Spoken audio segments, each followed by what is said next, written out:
Hey, how's it going, everybody? This is Joey Galvez, one half of your host of Explain Yourself, and I want to let you guys know about a really cool book from our friend of the show, Eli Shockey. This one is called The Greylock, and it's a story where magic is a commodity.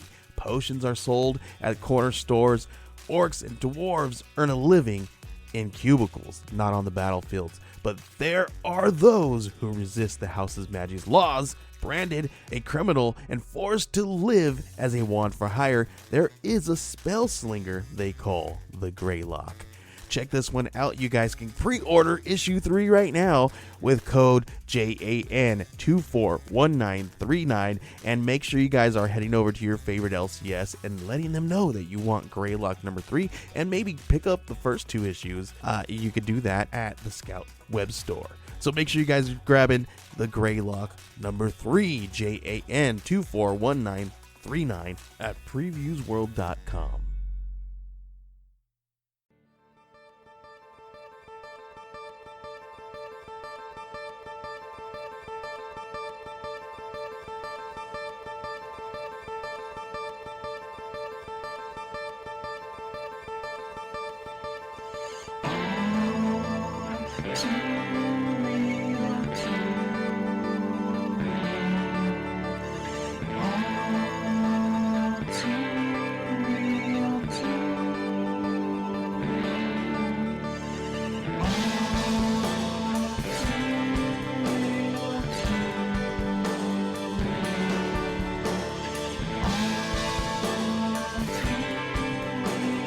Okay, everybody, welcome to the latest episode of All Too Real 2.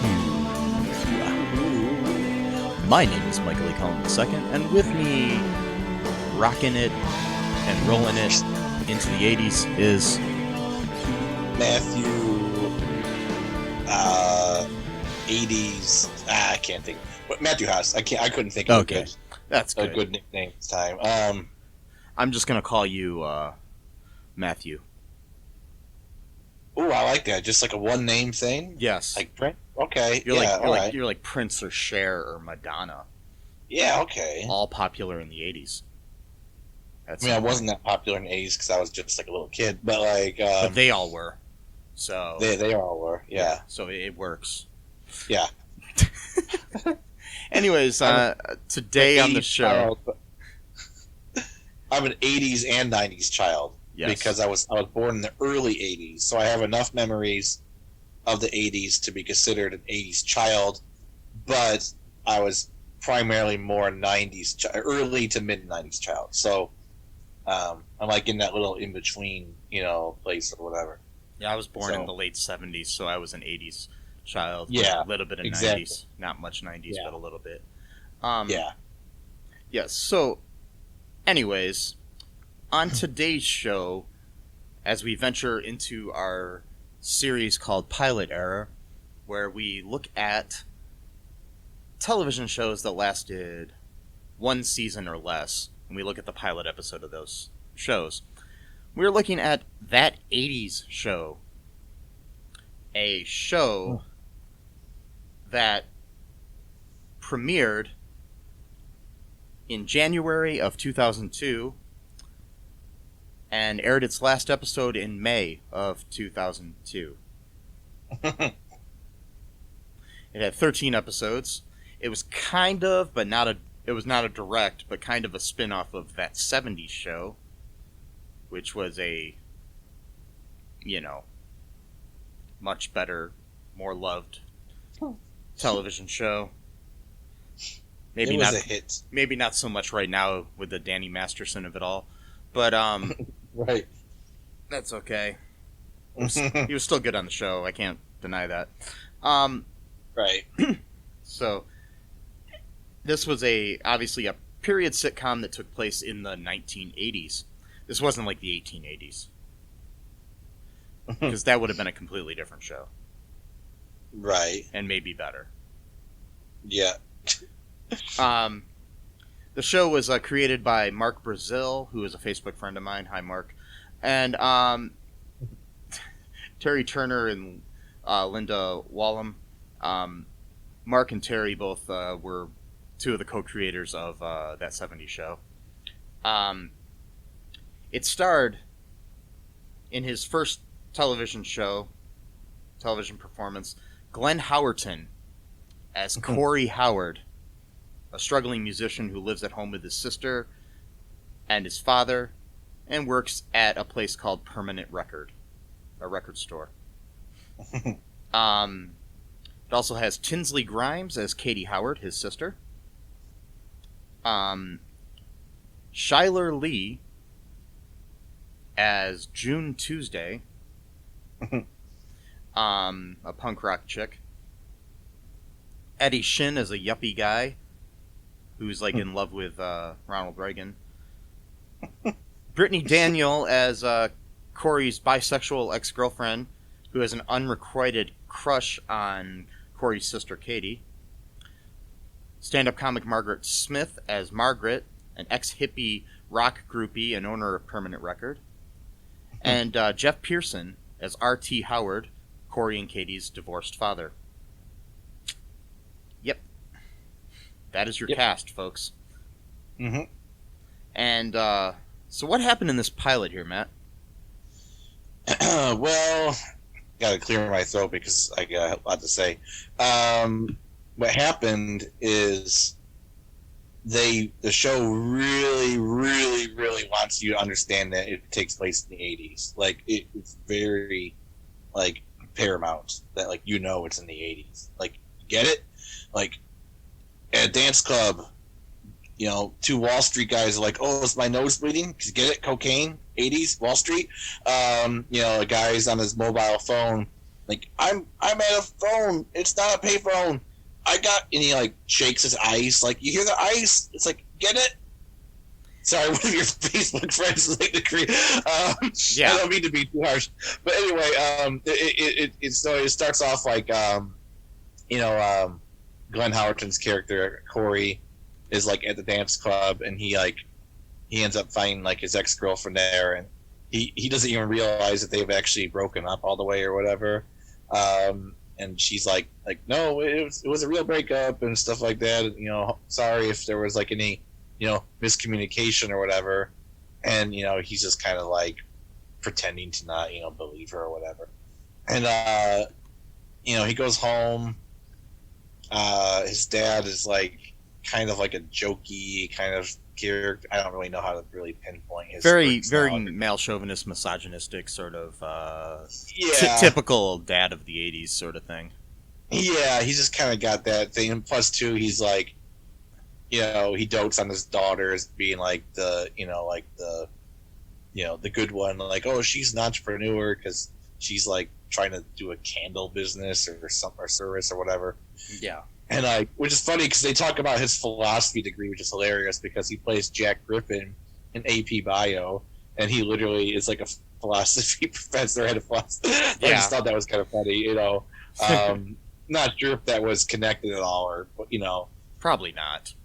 Yeah, it was just kind of funny, you know. And he works at the record store, and like the owner is just like, I don't even really know, like, she's like a blank slate character. I mean, she doesn't really have like any emotions at all. Like, she's just kind of like, yeah, I used to hook up with this rock star, you know, like type of thing. Like, in really good. Actually, they did write to Margaret Smith's strengths though, because that's how she does. She's a really, really funny stand-up comic. Okay. And that's kind of how her delivery is, and it works really well in the stand-up world. Maybe not so much in a sitcom. But, yeah. But she's kind of this one-note, kind of one-liner sort of really funny comic. She was really big in the, like, I don't know, 90s and 2000s and stuff. So I think she writes for Ellen DeGeneres now or something. But she's pretty funny. That's cool. Yeah, so for some reason, though, he gives his buddy a ride to work every day, even though he's like some big time. Which I didn't really understand that aspect of it. It's like he's like some, like, I don't know, corporate dude or whatever, and yet he can't afford his own car for some reason or something, and needs like his philosophy major best friend works at a record store to take him to work at whatever. Well, it should and be that. It's probably that he wants to be a big, time yuppie, but he's not really a yuppie. Oh, I see. Yeah. Yeah.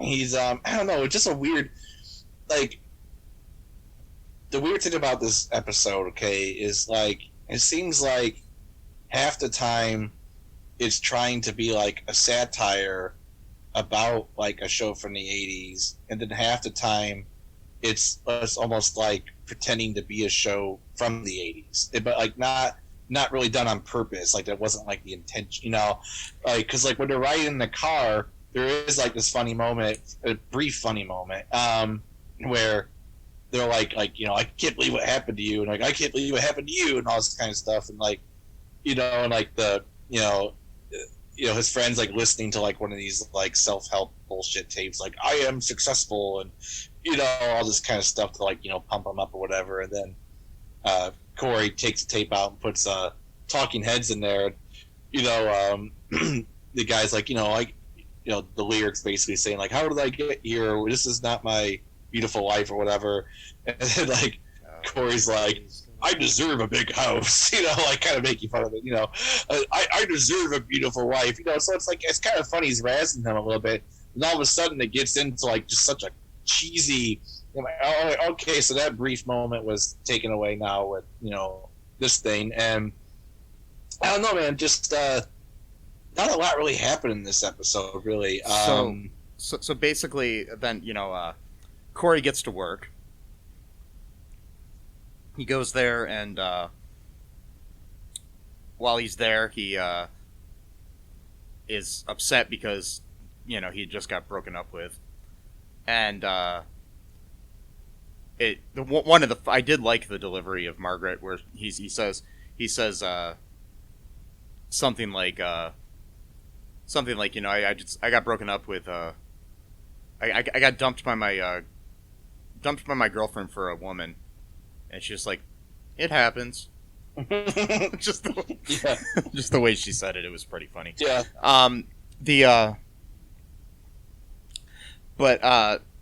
So while he's there, he ends up meeting June Tuesday, played by Chyler Leigh.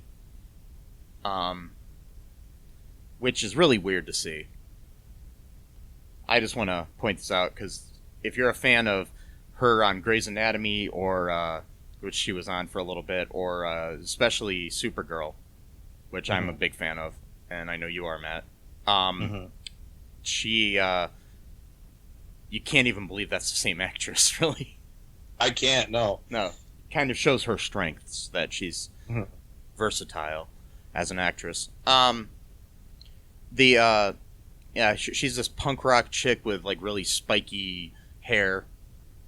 They have their little tete-a-tete. They're meet cute. They're,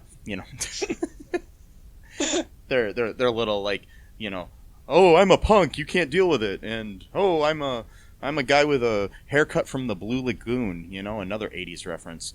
Right. Yeah. Yeah. And then it's like you probably used to listen to the Bay City Rollers, and then he leaves, and she's just like, I did like the Bay City Rollers. God. Yeah. I know. Plus, too, I did like that line, though, when she came in for the first time. He's like, oh, look, there's Punk Rock Brewster over there. Yeah. I thought that was good. I like that line. Yeah. I thought it was Rooster. You said Brewster? I said Brewster, like Punky Brewster. Yeah, I thought it was. I thought he said Rooster. Oh, okay. But I'm not sure because I just assumed because that show was from the 80s. Yeah, it could be. It could be that he was going. Either one of them is kind of funny. Yeah. But I like Punk Rock Brewster better than Rooster. That's a good band name right there, Punk Rock Rooster. Yeah. Actually, Punky and the Brewsters. No, I'm joking. I had a punk band once for like a really short while, and I actually had really stupid song titles, like one was called Punky Brewster, Will You Marry Me? Like, like just like whatever, like just stupid stuff, like just because I was watching episodes of the show one day, and I was like, "Oh, that's a good title for a show." The lyrics had actually nothing to do with the show whatsoever. It was just that was the name of the song, and then we had another one called "I Shot Jr." I was basically watching a lot of like '80s shows, I think, and it just for some reason, and of course that song had nothing to do with Jr. or being shot. And in fact, actually in the lyrics, I even specifically mentioned that "I Shot Jr." is a metaphor for losing hope in life. No idea why.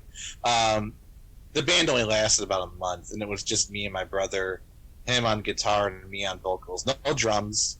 Well, not even a drum. You lasted a fourth of the time that this TV show lasted. Yeah, I guess so. We did one performance at Headliners, or the Hard Hat Cafe, as it was called back then, I think, for a battle of the. This is a weird story. Sorry. So I'll be done in a second. For a battle of the bands thing, and I swear to God though, like people actually loved our performance, even though it was completely ridiculous. Like I think it's because they knew it was a big joke. Because we opened up with a song called "The Albanian Slave Revolt," which was just a completely botched history lesson that I had read off the internet one time, where it was about how, I guess, like the Ottoman Empire was trying to encroach upon Albania or something like that, and then the Albanians revolted against them. So I was like, "Oh, cool! The Albanian slave revolt. Okay, I guess that sounds cool." And the lyrics to that song were pretty stupid. Anyway, sorry, that was just a weird, weird tangent right there. But we were called Attack of the Id. I came up with that name, and the id, is like the opposite of the ego. Yeah. The id's kind of like basically like the stuff you don't have control over. It's kind of like the reactions that you have when you don't have like a strong ego to put you in check or whatever. Anyway, yeah, fun times. And speaking of Punky Brewster, you should check out the Peacock the Peacock reboot of that. That was really good. Also on Hulu, Soleil Moon Frye has a documentary out that she directed called Kid 90, which I watched, which I highly recommend anybody watch. It's her home movies and stuff from the 90s when she was growing up. Oh wow. Yeah, it's pretty, I don't know, it's very moving documentary. I highly recommend it. So anyways, back to that 80s show. So so later on, the dad came into the store. Was that before or after? When was that? I don't know. At some point, he comes into the store. This was after he got broken up with, I think, because she mentioned, because at first, the boss said, like, you're going to be both working together or whatever, and then I think the next day. Yeah. So there's a scene at one point where it's just, the scene where the sister, Katie, mm-hmm. is just sitting there randomly being completely 1980s. There we go. Yeah. So she's just sitting there with a wine cooler in her hand, listening to Love is a Battlefield on the MTV or whatever. Mm-hmm. Yeah. And singing along with it and dancing. And then Sophia, Brittany Daniel's character, the ex-girlfriend of the brother, comes over, blah, blah, blah. She ends up kissing Katie. Mm-hmm. Yeah. And that's the name of my band, Kissing Katie. It's we only play hymns from the 15th century. It's a weird thing, but it is what it is. But the whole she kisses Katie, and then Katie's like, whoa, what's up, sort of thing, kind of doesn't, she wants to be friends still, and blah, blah, blah. And so then we have a scene later on. These may be out of order, folks, but it doesn't matter. It really doesn't matter. where they're watching Dynasty and they're doing a drinking game where you take a shot every time somebody slaps somebody on Dynasty. Yeah. Which, by the way, probably happened only like once an episode. So you would have to watch several episodes of Dynasty to actually get drunk.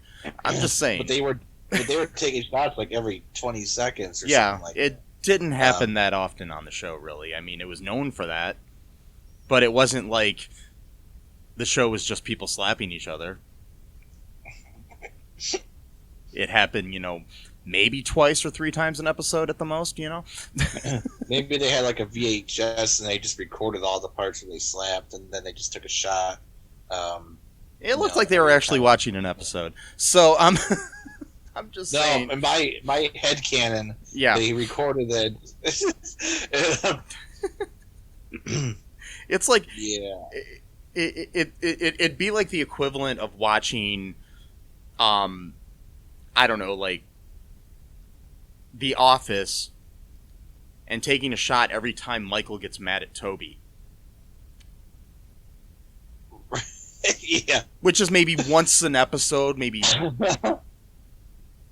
I'm just saying, Mm-hmm. It's just kind of stupid. But, so, they've got this stupid game, they're drinking and everything, and then, she lets Corey know that Sophia kissed her. And, yep. Yep. Do you want to take a break, Matt? Sure. Because my head hurts. We'll take a wine cooler break, or maybe that will be one of the commercials. Who knows? Yes. Yes, maybe Bartles and James are going to sponsor us. Remember Bartles and James? No, actually. It was a wine cooler company, and these 2 old dudes were in the commercials, and they were sitting on a porch and just talking about Bartles and James. Anyways. Oh, jeez, I think I vaguely remember that. Is that the one that had, like, the foil that you had to unwrap to drink it? I don't know, because I was a child at the time, and... Well, no, me too. But, yeah, I was drinking wine coolers as, like, a 4-year-old. Anyways, we're going to be right back, folks. Bye.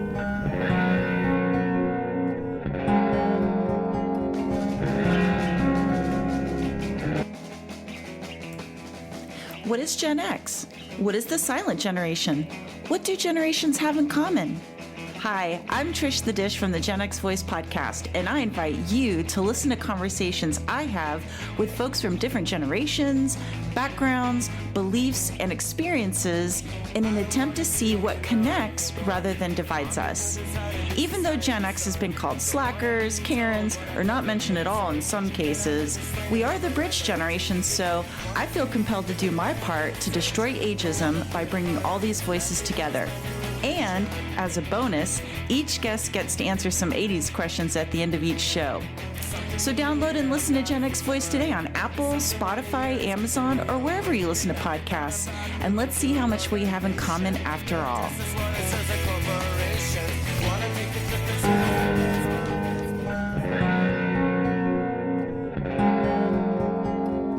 And thank you for your support. That's what Bartles and James used to say at the end of their ads. Do they? Yep. Oh. That's all. Wow. That's all, folks. Okay, anyways, we're back. I had to look that up on break. So this show, mm-hmm. We've learned that love is a battlefield. Yes. And that,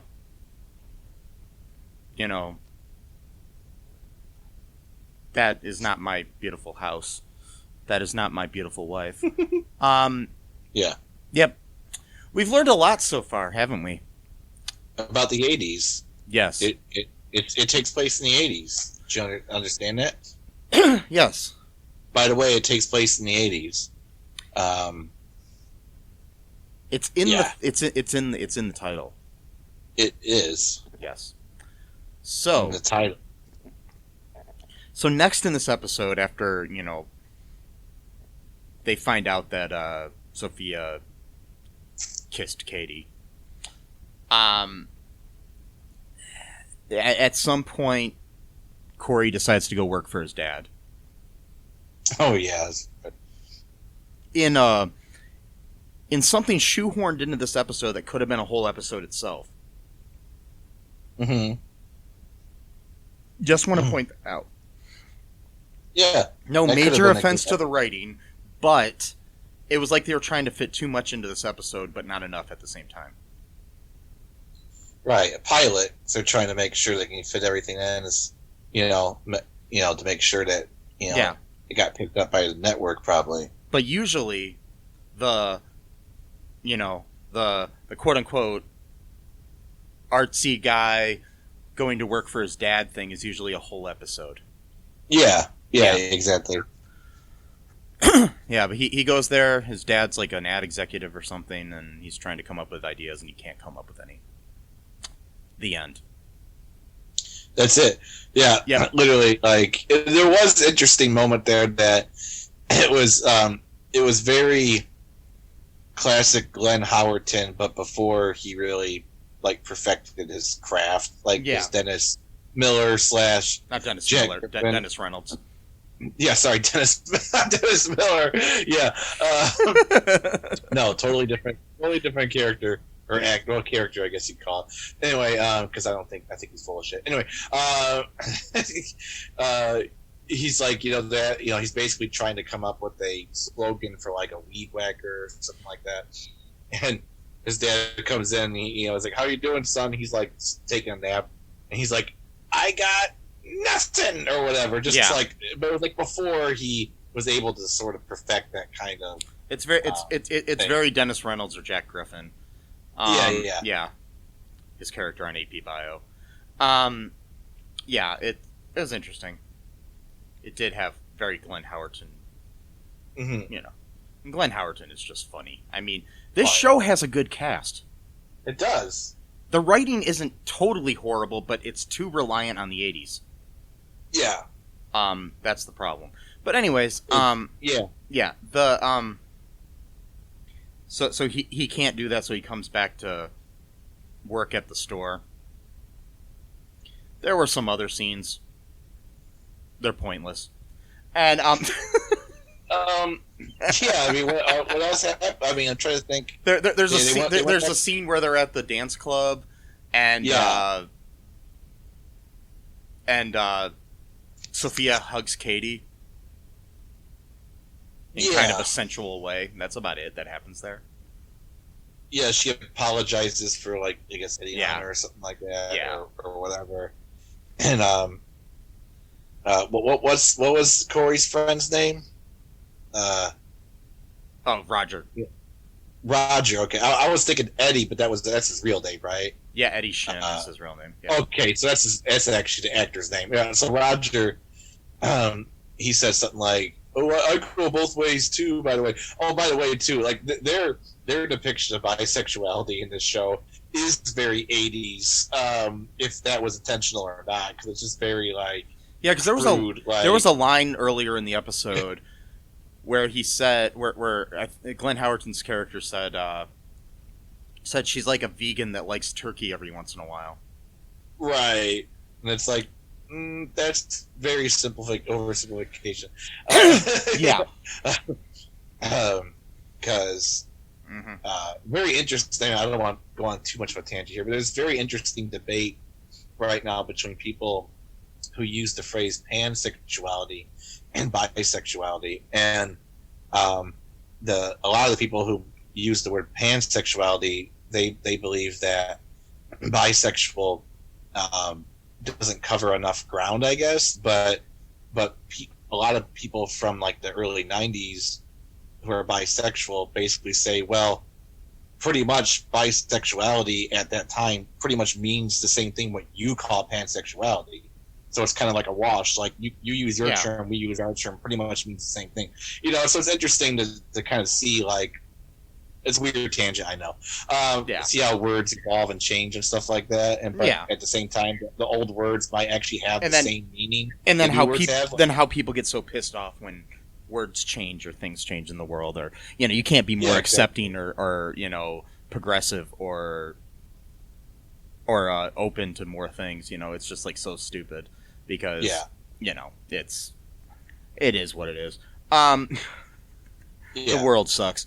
But anyways, he goes back to work. He comes outside to take out the trash, and Tuesday is out there with her hair down. Yep. And they have their little. He says, "Get off the owner's Harley," because she's sitting up against a Harley. Right. And she's got her hair down, and he's basically trying to imply that, you got to admit that you took your hair down because of something I said. Right. Because women never think for themselves, by the way. Anyways, yeah, well, that's very 80s. Yeah. And plus, too, that could have been an arc that went at least, 6 or 10 episodes, not just one episode of, what I mean? Well, I did. I mean, I don't remember most of it, but I did watch every episode of the show when it was on. Yeah. Okay. Well, sadly. Right. Yeah, I know. It, just because it was there was, this was before I had you couldn't, there was no Netflix and shit, so right, it was we didn't have the options to watch whatever we want whenever we want. Right. You taped everything. Yeah. Took out your VHS tapes or DVDs or whatever. So I watched most of the episodes, I should say, probably not all of them, but they kind of went into a whole thing where there was a will they, won't they sort of thing with June and Corey, and they kind of did start dating each other in the whole second half of the series, the last, 6 episodes. We're kind of about, their relationship in a way. They were kind of the Eric Foreman and Donna Pinciotti of this show, Donna. Yeah. There you go. Yeah. Donna Pinciotti. Kind of. I mean, yeah. Eric and Donna were kind of more similar to each other. Yeah, but I'm just saying they were kind of the central couple of the show. Yeah. Yeah. So, which is hard to, really gauge on 13 episodes. Right. Did you want to take another break here, Matt, and then we can come back? And now that we've kind of basically, oh yeah, I got to figure out I got to kind of explain how this ended.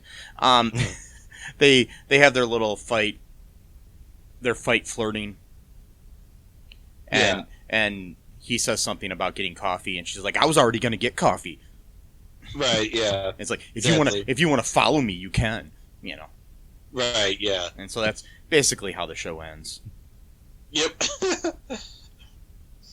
Except for there's a little after credits thing where Katie and Corey are singing at the piano for some reason. God.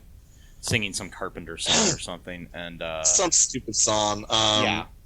And the dad's like, "How much do I gotta pay you to stop?" And then they start singing worse, Yeah. Stuff like that, Yeah, it was kind of almost kind of remind me of All in the Family a little bit. The way it was shot was kind of very All in the Family, sitting at a piano.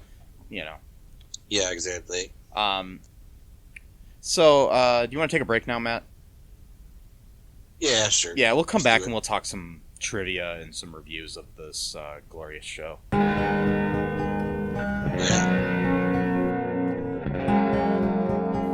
It's the Ninja from the Ask the Angry Ninja Show saying, come listen to the show. We got the Ninja Wife to give you your movie reviews. We got the Conscript to give you the Ninja News. And we got the Battle to talk about your sports. And as always, it is the Ask the Angry Ninja Show. So ask me a question and we'll give you the ninja knowledge you need for your ninja life. Search for us anywhere you get your podcast from. Just search for the Ask the Angry Ninja Show and enjoy the show. And we are back. Those were some great ads. I agree. I don't know what they were for. Yeah, but I guess they were good. Yeah. Hopefully. And thank you for your support. Yeah. As Bartles and James would say. So, okay. Here's this website I found called Terrible TV Shows. Oh, boy. And here's what they have as why it sucks. I'm just gonna... Despite being a spin-off of that 70s show, it has nothing in common with that show besides the name. It was only made to cash in on the newly emerged 1980s revival that dominated the 2000s. None of the cast members of the characters from that 70s show appear in the spin-off. Bland, one-dimensional characters. All of the daring stuff that made that 70s show popular is absent in this spin-off. Cheap and forced humor that relies on 1980s references. Boring episode plots. Pointless celebrity cameos from the 80s, celebrities like Tiffany and Pat Benatar. Similar to Henry Danger and many modern sitcoms, this show overuses the laugh track as if the audience was high on cocaine. Yeah, redeeming qualities. A good selection of 1980s music, such as Killing Joke's 80s as the main theme. And then the second thing that they have is, there are a handful of funny jokes. Yep. Here's some trivia. The show was Glenn Howerton's acting debut. Oh, wow. Corey Howard, Glenn Howerton's character, is supposedly the cousin of Eric Foreman from that 70s show, which is never brought up in the series itself. What? Wow. Yeah. Which is funny because the night before this show premiered, Brittany Daniel, who plays Sophia, played Eric's cousin in an episode of that 70s show. Wow. So, but she wasn't his cousin in this show. From what side of the family would that be? His dad? I don't know. I don't know if they ever said. I just remember it was like the name of the show was like Eric's hot cousin. Yeah. Interesting. It was like this point where Eric even had a crush on his cousin, sort of storyline. It was weird. I guess later on in the show, Charlie Day appeared. Oh, wow. Yeah. So 3 of the show's actors, Glenn Howerton, Charlie Day, and Brittany Daniel, would go on to star in the well-received adult sitcom It's Always Sunny in Philadelphia as Dennis Reynolds, Charlie Kelly, and Carmen the transsexual. Wow. Yeah. Interesting. Yep. Yeah, I forgot that Brittany was in that. She played the Carmen. Okay. Yeah. So there's some trivia here.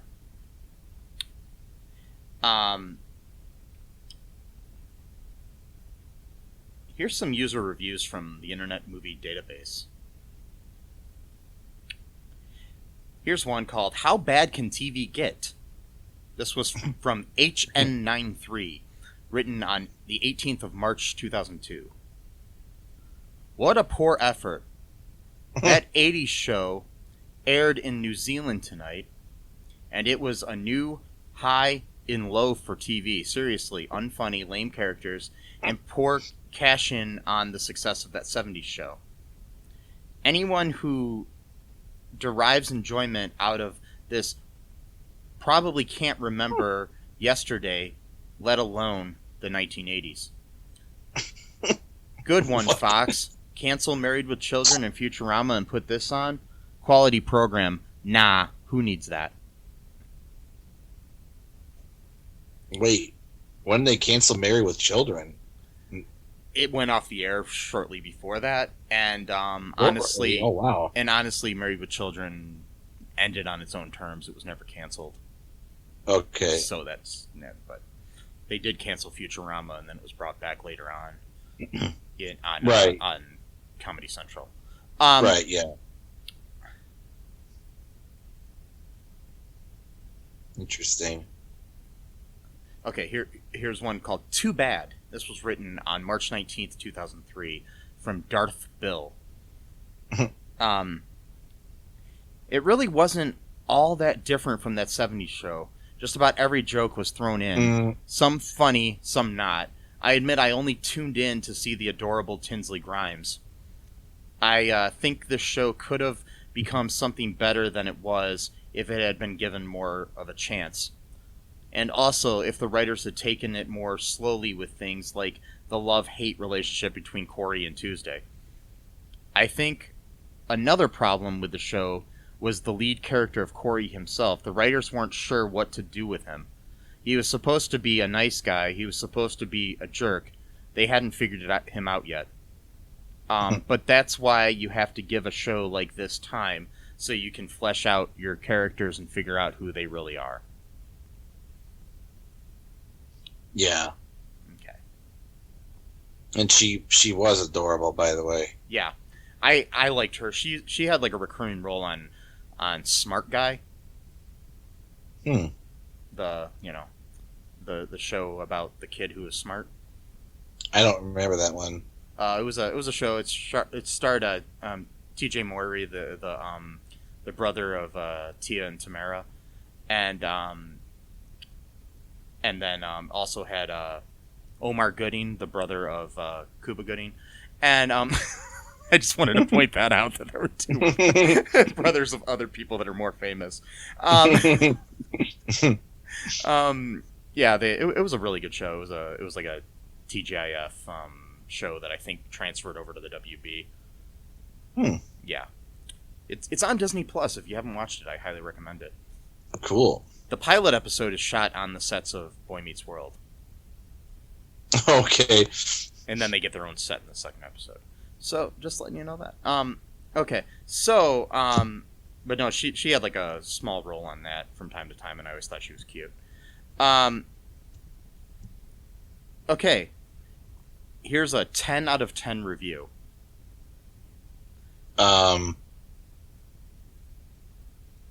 Yeah. This was written on April 21st of 2017 by Alan Vietz. I'm sorry, but I love this show. I loved it when it first aired. I just watched every episode again, and I love it still. It's not just funny, it's witty. Eddie Shin and Tinsley Grimes are laugh-out-loud funny. Glenn Howerton and Chyler Leigh are adorable as the will-they-won't-they couple. And Brittany Daniels, Margaret Smith, and Geoff Pierson are great filling out the cast. Yes, this makes fun of the 80s. I lived through the 80s. There was a lot to make fun of. If you can watch this series without a smile on your face, then you don't want to be happy. Okay. Yeah. The thing is, like, being corny and stuff like that, that's fine, but like, the show was, there's a way to do it. It was like, too you know reliant, what I mean? Like, too reliant on the 80s is what the problem was. It's like, because that 70s show took place in the 70s.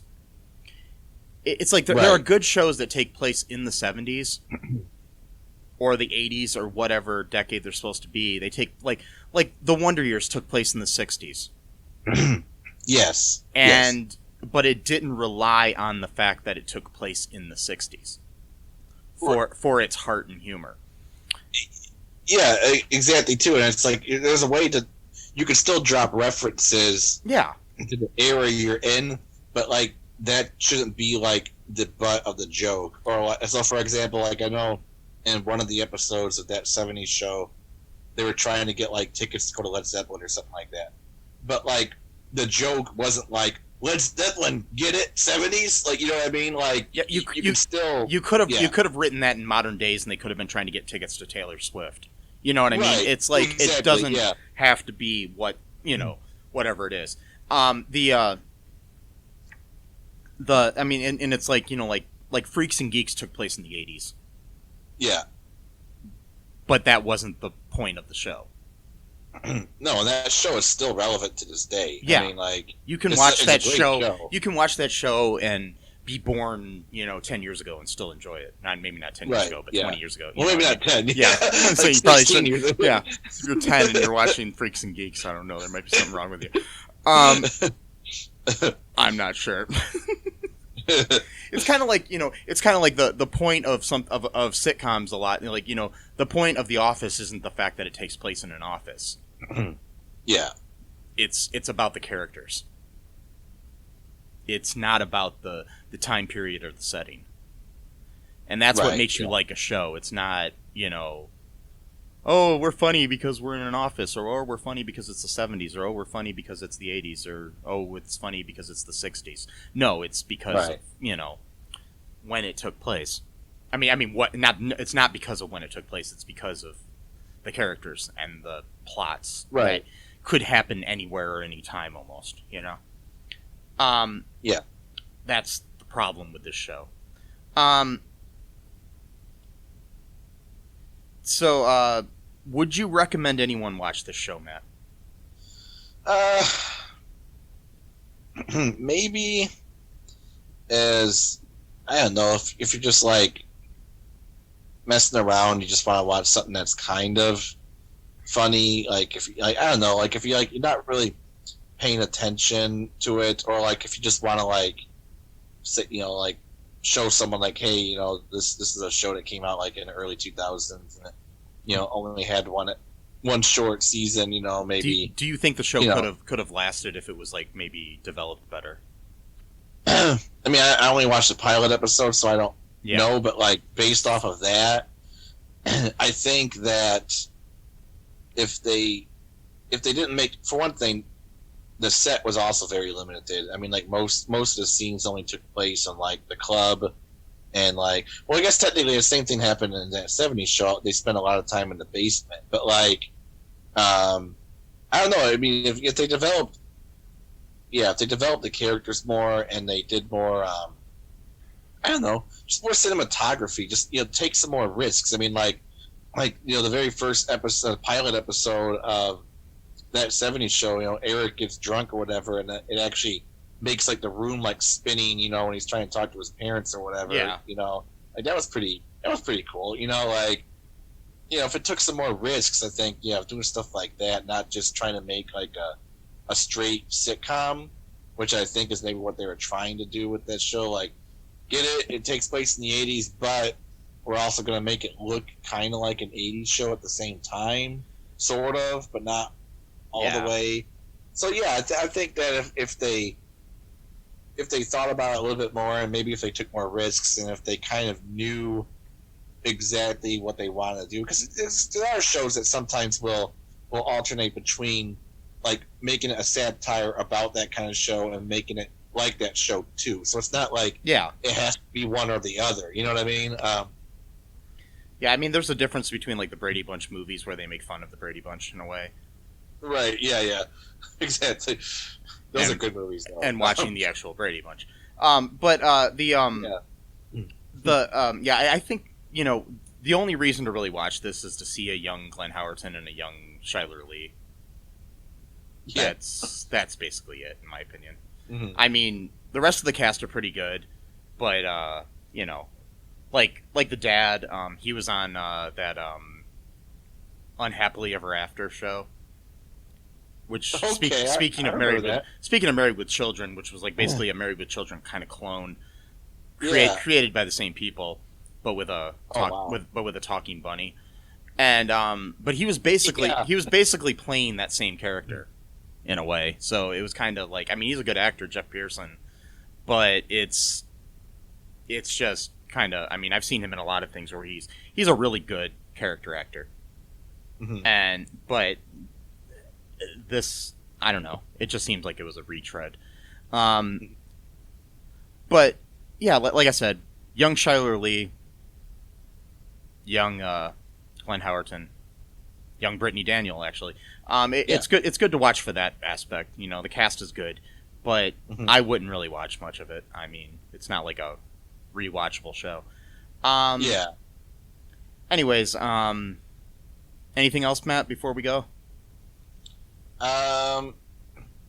Just if you want to check out my old guitar teacher's album, he's a jazz guitarist.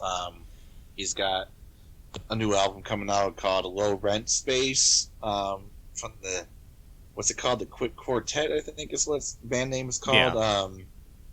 Jason Quick is his name. Yeah, Jason Quick, really, really good guitar, good jazz guitar.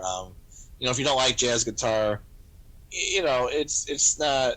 He's got his own style that's kind of makes it a little bit more listenable for people who maybe don't normally listen to jazz. So it's not like it's too like you got to be like part of the jazz elite to listen to this, type of thing or whatever. I mean, I'm not sure if there is such a thing called a jazz elite. It's like an organization, like membership kind of thing. Like they're all reptilian people. Yeah, they're reptilian jazz. Yeah. So, hey, it's true. We said it on the internet, so it's true now. We don't need evidence. We don't need evidence or proof. No. No. It's in the Bible. Anyways, So check that out. Check out Matt's music. Be sure to like our Facebook page, follow our Facebook group. Go to all2real2.com. That'll just take you to our Facebook page if you want to go there right now. Do us a big favor. Here's something I haven't asked for in a while. Go on iTunes and give us a review. I don't even care if it's a bad one. Yeah. Just give us a review. Because the more reviews you get, the more chances people will listen to the show. It helps with the metrics and all that shit I don't understand. All that algorithm crap. Yeah. Algorithm. Ooh. Get it? Because Al Gore claimed he invented the internet, which we all know he did not, because he's a liberal. That explains it all. Yep. Mm-hmm. I'm Alex Jones, and the frogs are becoming gay. And anyway, so gay, and I subsist on a diet off of beer and chicken wings, buffalo wings, by my voice completely shot. Yep. Okay. New world order. Globalism. Yep. Mm-hmm. Keep America great. Anyways, so be sure to check that out. Like our pages, like our show, follow us. Just whatever you can do, share the show. I want to get us more listeners, and I think we can. Me too. So if because people ask how they can support the show, and that's basically how you can. And if you do support the show, like Bartles and James, you know what I'll say? Thanks for your support. Until next time. Bye-bye. Thanks for listening to All Too Real 2 podcast, a Cullen Park production. Produced and edited by Michael E. Cullen II. Music by Matthew Hawes. Subscribe and share the show. Visit us at cullenpark.com.